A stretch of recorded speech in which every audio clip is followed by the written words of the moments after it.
Alhamdulillah wassalatu wassalamu ala Rasulillah sallallahu alaihi wasallam wa ba'd. Hadirin jamaah sekalian yang dirahmati Allah Subhanahu wa taala, Imam Ibnu Katsir rahimahullah menyebutkan sebuah riwayat dari Imam Ahmad berkaitan dengan sebab turunnya ayat Sabbihisma rabbikal a'la. Wahai Nabi sallallahu alaihi wasallam, sucikanlah nama Rabbmu yang maha tinggi. Kemudian Nabi sallallahu alaihi wasallam bersabda, ij'aluha fi sujudikum. Jadikan tasbih tersebut di dalam sujud-sujud kalian. Imam Muslim di dalam sahihnya menyebutkan sebuah riwayat bahwa Nabi sallallahu alaihi wasallam memerintahkan kita agar membaca subhana rabbiyal a'la ketika kita sedang bersujud di setiap kita sholat. Hadirin sekalian yang dirahmati Allah Subhanahu wa taala, doa ini sangat pendek, singkat dan mudah kita hafal dan kita baca di setiap sujud-sujud kita. Akan tetapi para hadirin sekalian yang dirahmati Allah Subhanahu wa taala, sudahkah kita menghayati, sudahkah kita faham dengan doa yang begitu agung ini?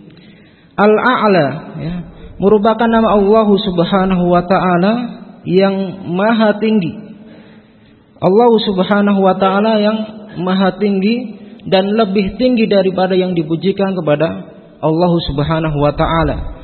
Bahkan seandainya kita tidak memuji Allah Subhanahu wa taala, Allah tetap tinggi. Al-A'la dikatakan oleh para ulama yaitu berasal dari kata al-ulu yang berarti tinggi. Dan ketinggian Allah Subhanahu wa taala paling tidak mencakup dua hal. Yang pertama adalah ketinggian dari zatnya, bahwa zat Allah Subhanahu wa taala tinggi. Allah Subhanahu wa taala menjelaskan di dalam Al-Qur'an, Ar-Rahman 'alal 'arsy istawa, bahwa Allah Subhanahu wa taala yang maha pengasih di atas arsy bersemayam. Ayat ini jelas sekali menjelaskan atau menerangkan kepada kita bahwa Allah Subhanahu wa taala tidak mungkin bersatu kepada makhluknya, atau yang dikenal dengan paham manunggaling kawula Gusti, atau Allah Subhanahu wa taala bersatu di dalam jiwa hambanya, atau menitis di dalam jiwa hambanya, atau bahkan Allah Subhanahu wa taala di mana-mana, ada di mana-mana, ada di rumah kita, ada di jalan dan lain sebagainya, di pasar dan lain sebagainya. Ini tentu bertentangan dengan firman Allah Subhanahu wa taala, Ar-Rahman 'alal 'arsy istawa, bahwa Allah Subhanahu wa taala di atas arsy bersemayam. Seandainya ada orang yang meyakini bahwa Allah Subhanahu wa taala bisa menitis, manunggal, bersatu dalam jiwanya, maka orang tersebut tidak meyakini bahwa Allah Subhanahu wa taala al-a'la. Kemudian yang kedua adalah ketinggian dari kekuasaan dan penguasaannya, bahwa Allah Subhanahu wa taala mempunyai kekuasaan yang tinggi dan tidak terbatas. Allah Subhanahu wa taala mengalahkan segala makhluknya. Allah Subhanahu wa taala di dalam kekuasaannya tidak ada satu makhluk pun yang memengaruhinya. Hadirin sekalian yang dirahmati Allah Subhanahu wa taala, ketika seorang hamba bersujud, maka dia meletakkan anggota badan yang paling tinggi yaitu kepalanya ke tempat yang paling rendah yaitu di bumi, tempat diinjak-injaknya kaki.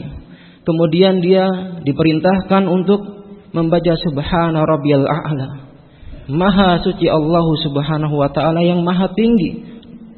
Ini menunjukkan bahwa Allah Subhanahu wa taala dekat, ya. Dan ketinggian Allah Subhanahu wa taala tidak bertentangan dengan kedekatan Allah Subhanahu wa taala. Ketika seorang hamba bersujud, dia langsung tersambung kepada Allah Subhanahu wa taala yang maha tinggi. Oleh karena itu para hadirin sekalian yang dirahmati Allah Subhanahu wa taala, mari kita jadikan sujud kita penuh dengan pengagungan kepada Allah Subhanahu wa taala yang maha tinggi, penuh dengan ta'zim, penuh dengan kekhusyuan kepada Allah Subhanahu wa taala.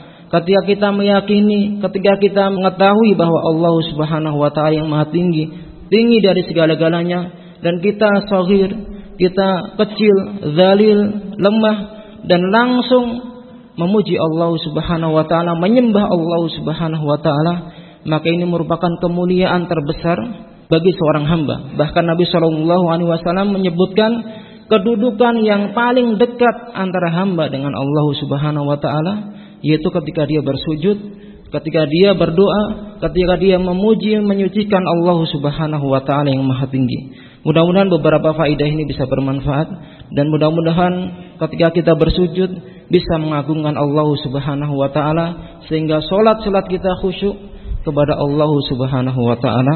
Subhanakallahumma rabbana wa bihamdika asyhadu an la ilaha illa anta astaghfiruka wa atubu ilaik. Assalamualaikum warahmatullahi wabarakatuh.